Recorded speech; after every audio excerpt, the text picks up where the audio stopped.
వెనుకబడిన వర్గాలకు చెందిన మత్స్యకార నాయకుడు మాజీ మంత్రివర్యులు డాక్టర్ సీదిరి అప్పలరాజు గారిని కూటమి ప్రభుత్వం రాజకీయ కక్ష సాధింపు ధోరణితో కుట్రపూరితంగా అక్రమంగా అరెస్టు చేయడాన్ని ఖండిస్తూ పలాస నియోజకవర్గం వైఎస్సార్ కాంగ్రెస్ పార్టీ నాయకులు కార్యకర్తలు మందసలోని శ్రీమన్నారాయణ వాసుదేవ పెరుమల్ ఆలయంలో ప్రత్యేక పూజలు నిర్వహించారు.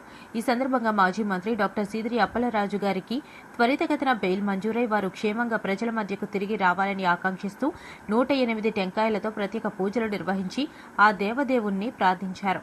ప్రజలకు నిరంతరం సేవలందించిన నాయకుడిపై అక్రమ కేసులు బనాయించి జైలుకు పంపించడం ప్రజాస్వామ్య స్ఫూర్తికి విరుద్ధమని నాయకులు పేర్కొన్నారు.